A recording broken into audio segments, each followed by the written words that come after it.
Okay guys, let's do a little bit of a review over the multiplying radicals and over the division or the rationalizing.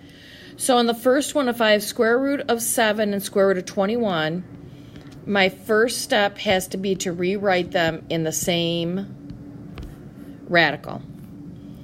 Then this part, we're going to do menu 2, 3, 2.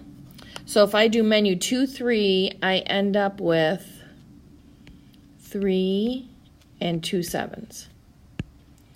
Now remember, we're looking for pairs. So there's my pair.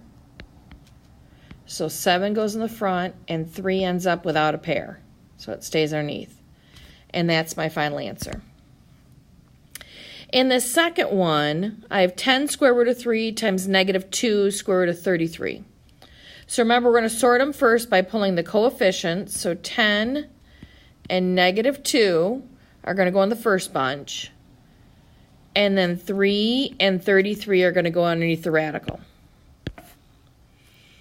Now, I need to take this part and do menu 2, 3. So 10 and negative 2, we don't do anything to. Underneath here, I end up with 2 3s and an 11. So there's a pair. So that 3 is going to join the 10 and the negative 2 out here, and 11 is going to stay underneath. Now, when there's nothing else to do, I'm just going to take this part and multiply it together. So 10 times negative 2 times 3 is going to be negative 60, and then the square root of 11 is staying on the end.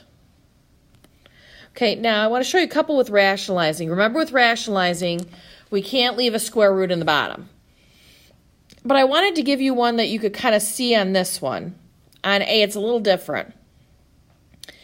If I have 64 and 81, they're both in the same radical. And I also recognize that they're both perfect squares. I know that the square root of 64, because it's a perfect square, is 8. And the square root of 81, because it's a perfect square, is 9. So actually my answer is going to be 8 over 9, just by using those perfect squares. Now that one's kind of a little bit different. I just want you to see that. On this second one, remember, with those radicals, we want to get rid of the radical on the bottom. So I'm looking for pairs. On the bottom, it has 2, and 2 happens to be prime. So there's nothing I can do to that as far as menu 2, 3. But I need a second 2 to make pairs. So I'm going to do square root of 2 over square root of 2. And then I'm going to get them both in the same radical. So on the top, there's going to be a 2 and a 3. And on the bottom, there's 2 2s. And I can see I have a pair here. So it's going to be 10 over 2 times 3 over 2.